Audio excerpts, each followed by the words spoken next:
يا أيها الذين آمنوا إذا نودي للصلاة من يوم الجمعة فاسعوا إلى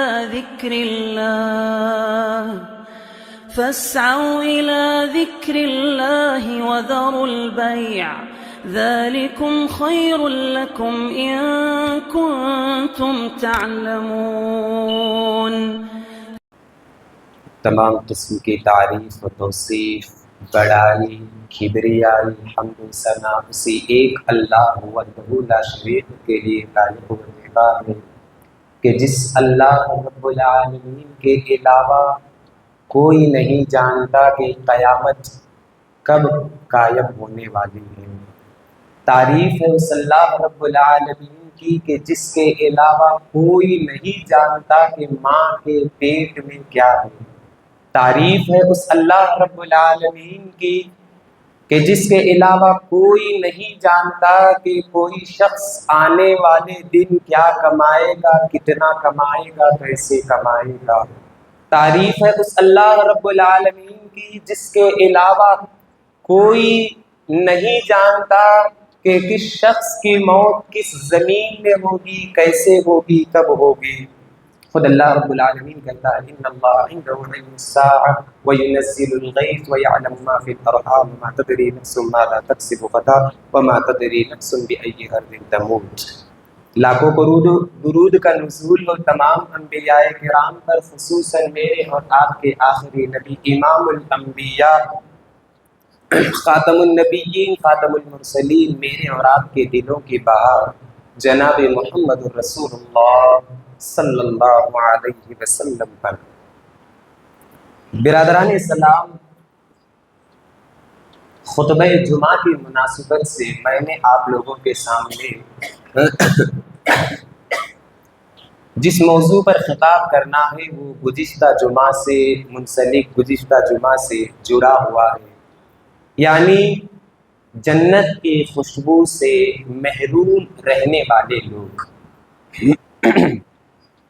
برادران اسلام، گزشتہ جمعہ میں نے آپ لوگوں کے سامنے ایک حدیث پیش کی تھی جس میں اللہ کے نبی صلی اللہ علیہ وسلم نے بیان کیا تھا کہ جو شخص اپنی آنکھوں پر جھوٹ باندھتا ہے ایسا شخص جنت کی خوشبو سے محروم رہے گا۔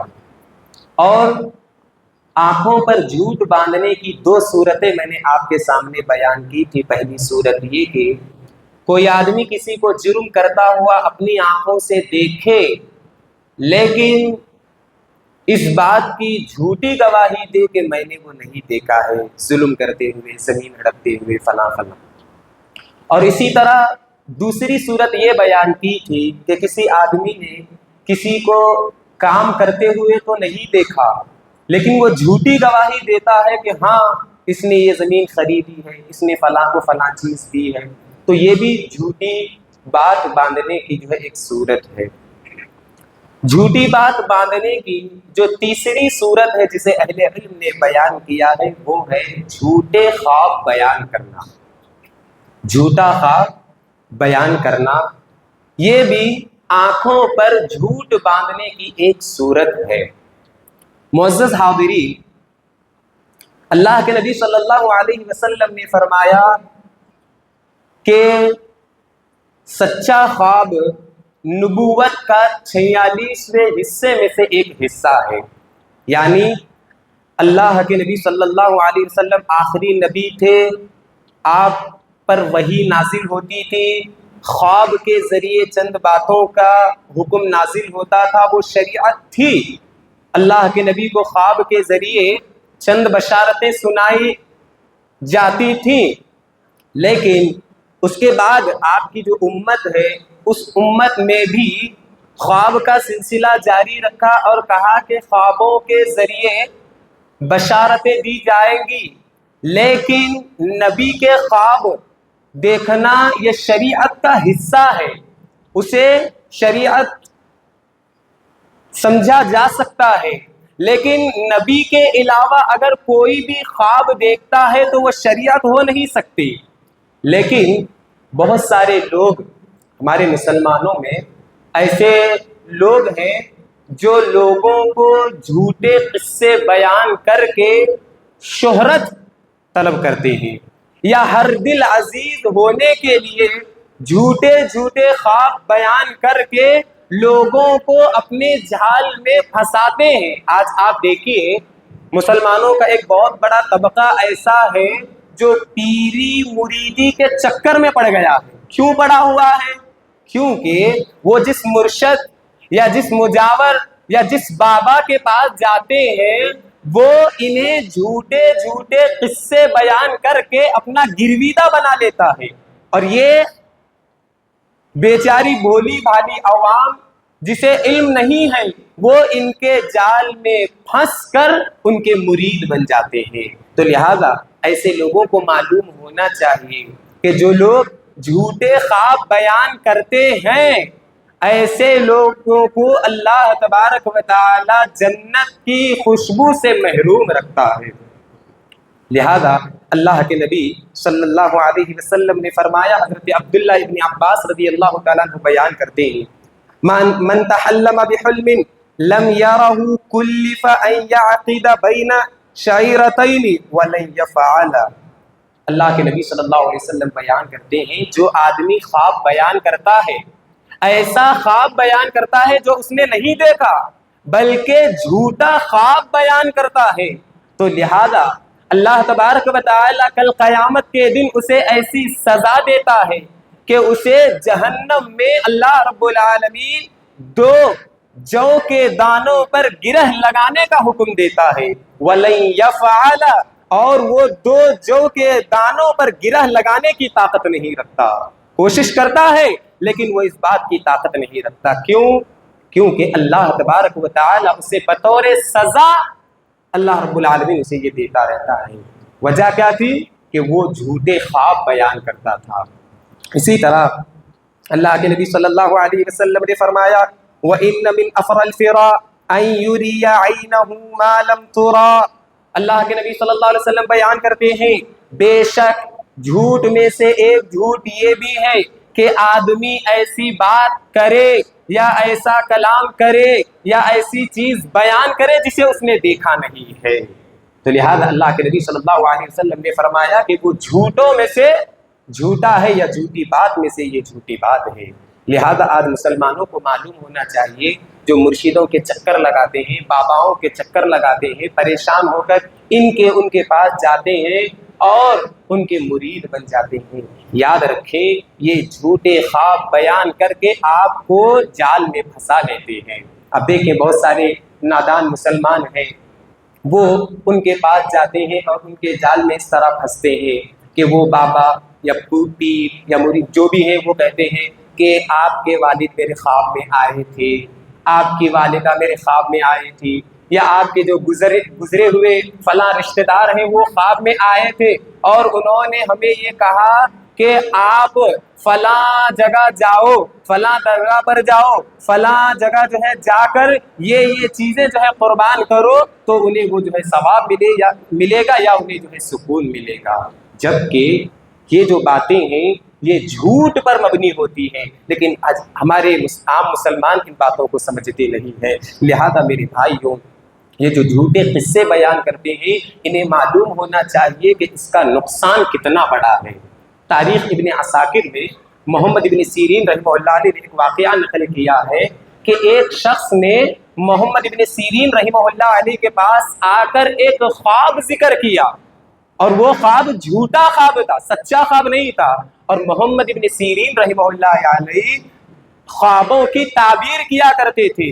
لہذا محمد ابن سیرین رحمہ اللہ علیہ کے پاس آ کر کہنے لگا کہ میں نے خواب میں دیکھا ہے کہ میرے پاس ایک پیالہ ہے، میرے پاس ایک پیالہ ہے اور اس پیالے میں پانی ہے، میں دیکھتا ہوں کہ وہ پیالہ یا وہ برتن ٹوٹ گیا ہے لیکن اس کے اندر کا پانی ویسے کا ویسا موجود ہے، ویسے کا ویسا وہ جو ہے پانی ٹھہرا ہوا ہے۔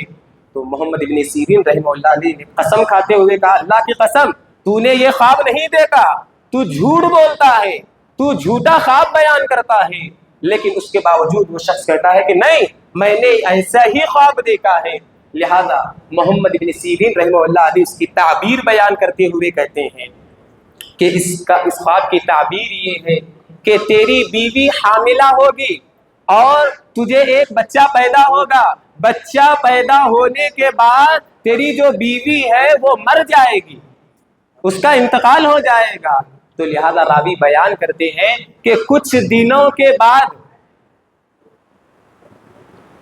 کے بعد ایسا واقعہ پیش آیا کہ وہ شخص جو جھوٹا خواب بیان کیا تھا اس کی بیوی حاملہ ہوئی، اور حاملہ ہونے کے بعد اسے ایک بچہ بھی پیدا ہوا.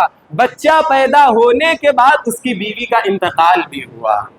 دیکھ رہے ہیں آپ، جو جھوٹا قصہ اس نے بیان کیا تھا اس کا نقصان اسے جو ہے اٹھانا پڑا. تو معلوم یہ ہوا کہ جھوٹے قصے بیان کر کے لوگوں میں مشہور ہونے کے لیے، لوگوں میں شہرت پسندی کے لیے اگر بیان کرتے ہیں تو یاد رکھیں جنت کی خوشبو سے محروم ہو جائیں گے. اسی طرح میرے بھائیوں، جنت کی خوشبو سے محروم رہنے والے لوگوں میں سے بعض بدنصیب لوگ وہ ہیں جو اللہ کے نبی صلی اللہ علیہ وسلم پر جھوٹ باندھتے ہیں. یعنی اللہ کے نبی صلی اللہ علیہ وسلم پر جھوٹی باتیں گھڑتے ہیں. جھوٹی باتیں گھڑنے کا مطلب کیا ہے؟ مطلب یہ ہے کہ کوئی حدیث بیان کرے جبکہ اللہ کے نبی صلی اللہ علیہ وسلم نے وہ حدیث بیان نہیں کی ہے، لیکن اس کے باوجود وہ اللہ کے نبی صلی اللہ علیہ وسلم کی طرف منسوب کرے کہ اللہ کے نبی صلی اللہ علیہ وسلم نے ایسے کہا ہے، جبکہ وہ بات اللہ کے نبی صلی اللہ علیہ وسلم نے نہیں کہی تھی. تو جو آدمی نبی پر جھوٹ باندھتا ہے، نبی کی طرف جھوٹی بات منسوب کرتا ہے، ایسا آدمی جنت کی خوشبو سے محروم رہے گا. اللہ کے نبی صلی اللہ علیہ وسلم نے فرمایا من کذب علی متعمدا فلیتبوأ مقعده من النار. جو آدمی جان بوجھ کر مجھ پر جھوٹ بولتا ہے، جو آدمی جان بوجھ کر میری طرف جھوٹ کو منسوب کرتا ہے، بس وہ اپنا ٹھکانہ جہنم بنا لے. اللہ اکبر. میرے بھائیوں، ہمارے بعض ساتھی کہتے ہیں کہ بھائی حدیث تو حدیث ہے، غلط کیسے ہو سکتی ہے، یا صحیح حدیث ضعیف حدیث کیا ہے، حدیث تو حدیث ہے، ہر حدیث پر جو ہے عمل کیا جائے، ایسے کیسے ہو سکتا ہے کہ لوگ جھوٹی حدیث بھی بیان کریں. میرے بھائیوں، بعض لوگ ایسے بھی ہیں جو جھوٹی حدیث بیان کر کے اسے اللہ کے نبی صلی اللہ علیہ وسلم کی طرف منسوب کرتے ہیں. لہذا ہماری یہ دعوت ہے، ہم کہتے ہیں کہ صرف صحیح حدیث پر عمل کیا جائے. کیوں عمل کیا جائے؟ کیونکہ یہ جو صحیح حدیث ہے محدثین نے اسے صحیح سند سے اللہ کے نبی صلی اللہ علیہ وسلم تک پہنچایا ہے. تو لہذا اللہ کے نبی صلی اللہ علیہ وسلم احادیث کو لکھنے کا بھی حکم دیتے تھے. اب بعض لوگ کیا کہتے ہیں، بھئی یہ حدیثیں وغیرہ بعد کی بات ہیں، حدیثیں جو ہے بعد میں لکھی گئی ہیں. اللہ کے نبی صلی اللہ علیہ وسلم کے زمانے میں تو صرف قرآن تھا، اس لیے ہم صرف قرآن پر عمل کریں گے. ایسی بات نہیں ہے. اللہ رب العالمین نے قرآن میں کہا وَمَا يَنْطِقُ عَنِ الْهَوَىٰ إِنْ هُوَ إِلَّا وَحْيٌ يُوحَىٰ. اللہ کے نبی صلی اللہ علیہ وسلم اپنی طرف سے کچھ نہیں بولتے، بلکہ اللہ کے نبی صلی اللہ علیہ وسلم وہی باتیں بولتے ہیں جو اللہ کی طرف سے وحی کے ذریعے جو ہے نازل ہوتی ہیں. تو گویا جس طرح اللہ کے نبی صلی اللہ علیہ وسلم قرآن مجید لکھنے کا حکم دیتے تھے، اسی طرح اللہ کے نبی صلی اللہ علیہ وسلم حدیثیں لکھنے کا بھی حکم دیتے تھے. دیکھیں حضرت عبداللہ ابن عمرو ابن عاص رضی اللہ تعالی عنہ بیان کرتے ہیں کہ میں اللہ کے نبی صلی اللہ علیہ وسلم کی ہر بات لکھا کرتا تھا. تو بعض صحابہ کرام نے مجھ سے کہا کہ اے عبداللہ، اللہ کے نبی صلی اللہ علیہ وسلم کبھی خوشی میں ہوتے ہیں، اللہ کے نبی صلی اللہ علیہ وسلم کبھی غمی میں ہوتے ہیں، اللہ کے نبی صلی اللہ علیہ وسلم کبھی پریشان ہوتے ہیں، لہذا تم ہر وقت اللہ کے نبی کی بات نہ لکھو، ہو سکتا ہے کبھی کبھار ایسی ویسی بات کر دے. لہذا حضرت عبداللہ ابن عمرو ابن عاص رضی اللہ تعالی عنہ لکھنا چھوڑ دی. اللہ کے نبی جو بھی بیان کرتے تھے اسے لکھنا چھوڑ دیے. اللہ کے نبی صلی اللہ علیہ وسلم نے دیکھا کہ عبداللہ جو پہلے لکھا کرتے تھے اب نہیں لکھ رہے ہیں. پوچھا کہ اے عبداللہ، پہلے تو تم میری باتوں کو لکھا کرتے تھے، لیکن اب میں دیکھتا ہوں کہ تم میری باتوں کو نہیں لکھ رہے ہو، کیا وجہ ہے؟ تو عبداللہ ابن عمرو ابن عاص نے کہا اے اللہ کے نبی صلی اللہ علیہ وسلم، بعض صحابہ کرام نے مجھے لکھنے سے منع کیا ہے، کہا ہے کہ آپ خوشی میں ہوتے ہیں، غمی میں ہوتے ہیں، پریشان ہوتے ہیں، لہذا آپ کی ہر بات نہ لکھیں. اللہ کے نبی صلی اللہ علیہ وسلم قسم کھاتے ہوئے کہتے ہیں کیا کہتے ہیں اللہ کے نبی صلی اللہ علیہ وسلم؟ والذی نفسی بیدہ لا یخرج منہ الا حق واشار الیہ۔ اللہ کے نبی صلی اللہ علیہ وسلم قسم کھاتے ہوئے کہتے ہیں اس ذات کی قسم جس کے ہاتھ میں میری جان ہے، اس منہ سے سوائے حق کے کچھ نہیں نکلتا، لہٰذا تم لکھو۔ معلوم کیا ہوا؟ قرآن کے ساتھ ساتھ حدیث بھی لکھی گئی ہے، لہذا اللہ کے نبی صلی اللہ علیہ وسلم نے لکھنے کا حکم دیا۔ اسی طرح طبرانی کی روایت ہے، رافع ابن خدیج رضی اللہ تعالی عنہ بیان کرتے ہیں ہم نے اللہ کے نبی صلی اللہ علیہ وسلم سے سوال کیا، اے اللہ کے نبی صلی اللہ علیہ وسلم، ہم آپ سے بعض چیزیں سنتے رہتے ہیں، کیا ہم وہ بعض چیزیں لکھ لیں؟ اللہ کے نبی صلی اللہ علیہ وسلم نے کہا فَاكْتُبُوهَا لَا حَرَجْ، تم جو ہے مجھ سے جو باتیں سنتے ہیں اسے لکھ لو، کوئی حرج کی بات نہیں ہے۔ تو لہذا ان دونوں روایتوں سے کیا بات معلوم ہوئی کہ جو جیسے قرآن لکھا گیا ہے اسی طرح حدیث بھی لکھی گئی ہے۔ تو میرے بھائیوں، جب حدیث صحابہ لکھا کرتے تھے تو اسی وقت ایک فتنہ ایسے بھی آیا کہ بعض لوگ حدیثیں تو لکھنے لگے لیکن ایسی حدیثیں لکھنے لگے جسے اللہ کے نبی صلی اللہ علیہ وسلم نے بیان نہیں کیا تھا، اللہ کے نبی صلی اللہ علیہ وسلم کی طرف منسوب کی جانے لگی تھی کہ اللہ کے نبی نے ایسے کہا ہے۔ تو لہذا اس وقت سلف صالحین نے یہ قدم اٹھایا کہ جو باتیں جھوٹی ہیں انہیں الگ کی جائے اور جو صحیح باتیں ہیں انہیں الگ کی جائے، تاکہ لوگوں کو معلوم ہو کہ صحیح باتیں کون سی ہیں اور غلط باتیں کون سی ہیں۔ لہذا اللہ کے نبی صلی اللہ علیہ وسلم نے فرمایا، حضرت علی رضی اللہ تعالیٰ عنہ بیان کرتے ہیں، من حدث عنی حدیثا وهو یرا انہ کذب فهو احد الکاذبین۔ اللہ کے نبی صلی اللہ علیہ وسلم بیان کرتے ہیں کہ کوئی شخص مجھ سے حدیث بیان کرتا ہے اور اسے معلوم ہے کہ میں نے وہ بیان نہیں کی ہے بلکہ وہ جھوٹ ہے، اسے معلوم ہے کہ میں نے وہ حدیث بیان نہیں کی ہے، لہذا اس کے باوجود وہ حدیث بیان کرتا ہے تو وہ جھوٹوں میں سے ایک جھوٹا ہے۔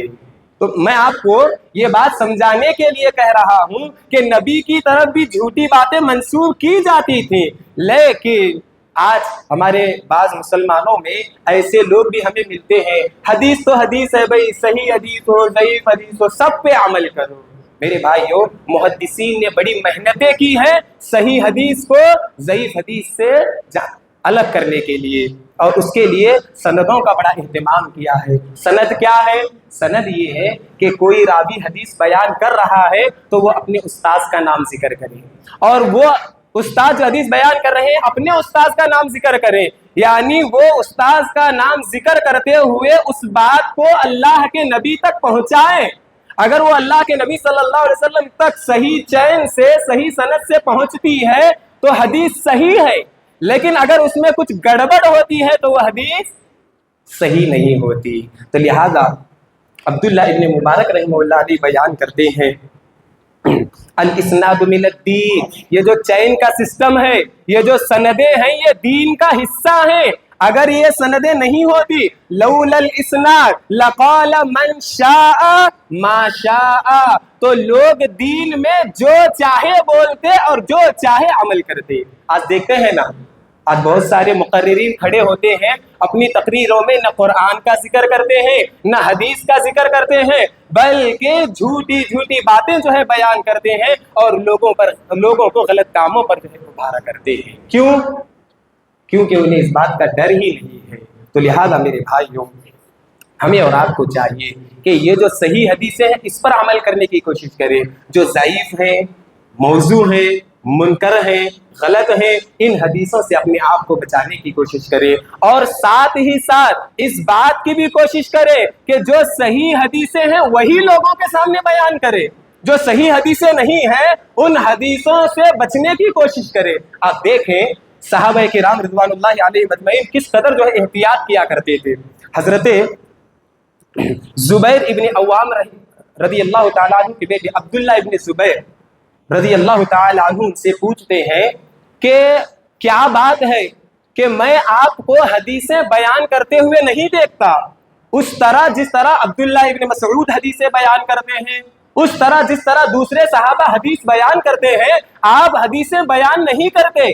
تو حضرت زبیر ابن عوام رضی اللہ تعالی عنہ کہتے ہیں اما انی لم افارقہ، کہتے ہیں حضرت زبیر ابن عوام رضی اللہ تعالی عنہ کہ جب سے میں نے اسلام قبول کیا ہے اس وقت سے لے کر آج تک میں اللہ کے نبی صلی اللہ علیہ وسلم سے جدا نہیں ہوا، بلکہ اللہ کے نبی صلی اللہ علیہ وسلم کی ہر بات سنا کرتا تھا۔ وَلَكِنِّي سَمِعْتُ مِنْهُ كَلِمَةً، لیکن میں اللہ کے نبی کی ایک بات یہ بھی سنا تھا۔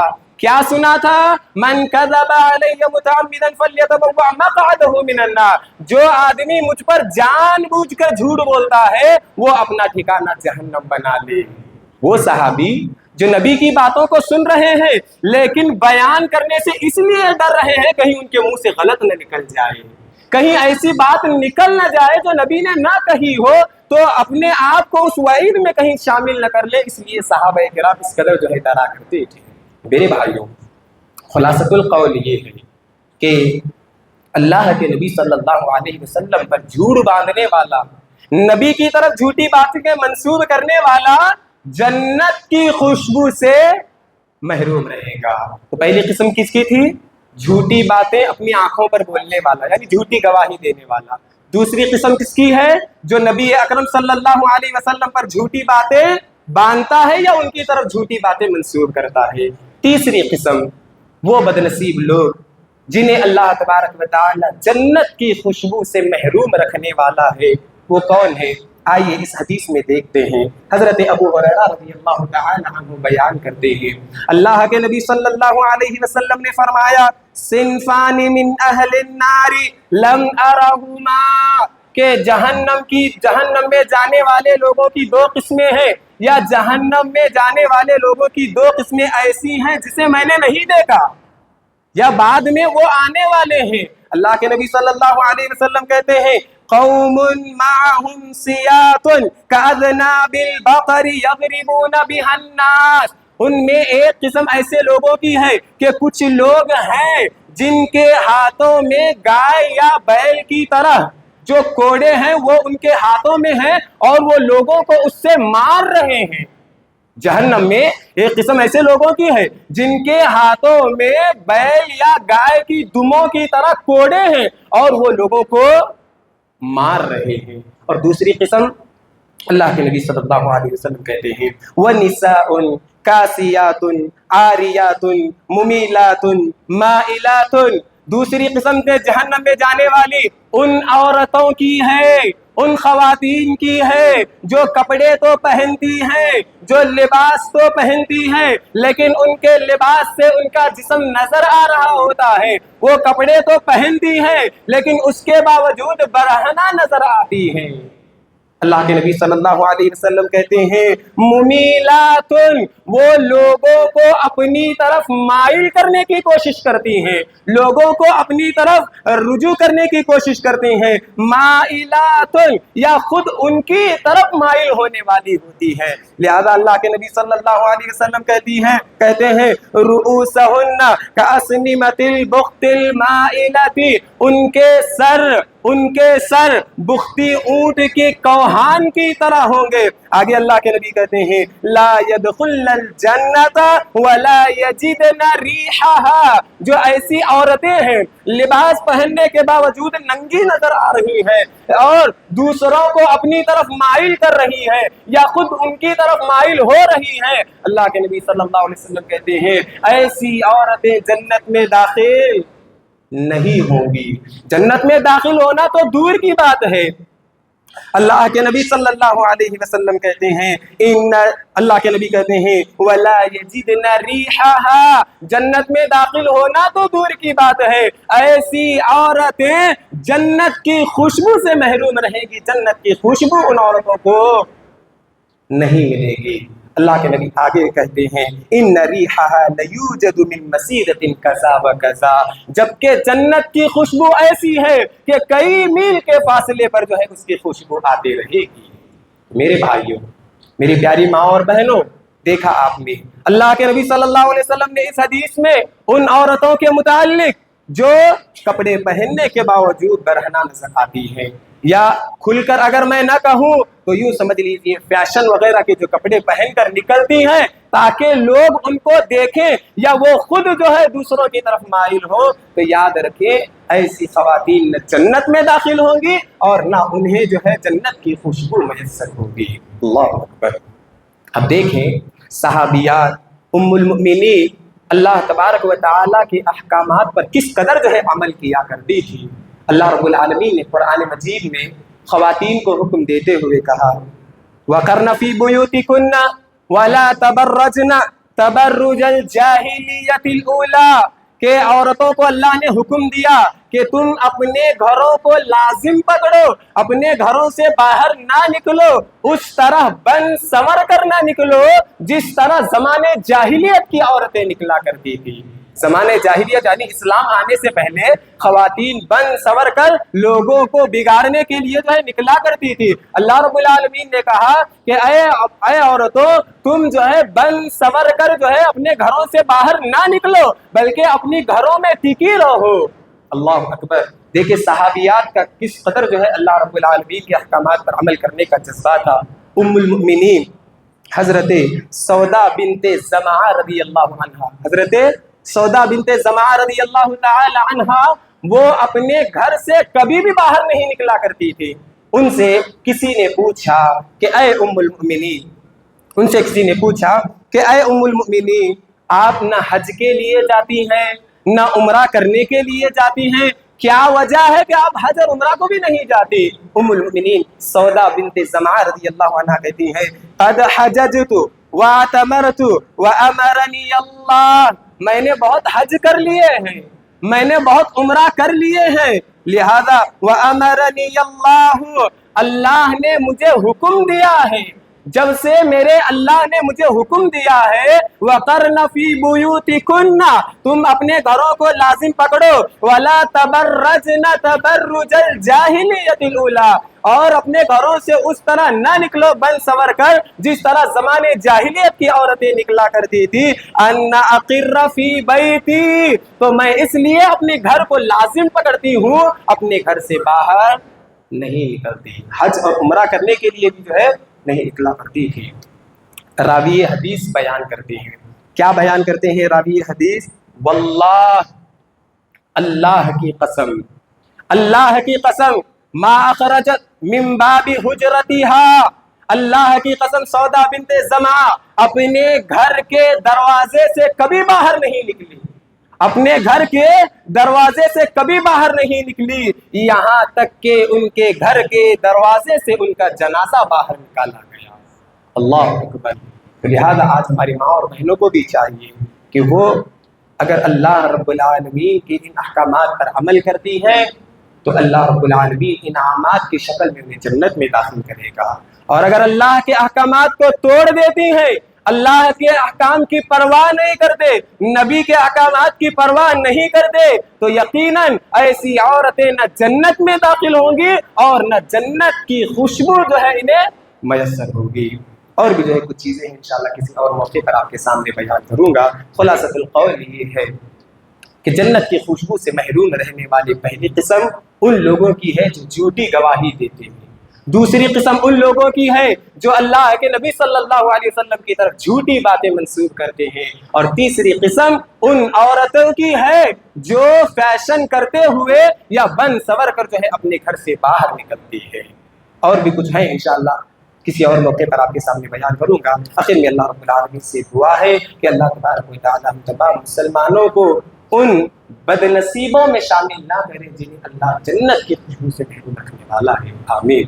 الہ العالمین ہم تمام مسلمانوں کو 5 وقتہ نمازیں پڑھنے کی توفیق عنایت فرمائے، آمین۔ الہ العالمین ہم تمام مسلمان بھائیوں کو سنتیں ادا کرنے کی توفیق عنایت فرمائے، الہ العالمین ہم تمام مسلمانوں کے دلوں میں نفل نمازیں پڑھنے کا شوق اور جذبہ پیدا کرے، آمین۔ الہ العالمین ہم تمام مسلمانوں کو ایک بنا، نیک بنا، آمین۔ وآخر دعوانا الحمدللہ رب العالمین۔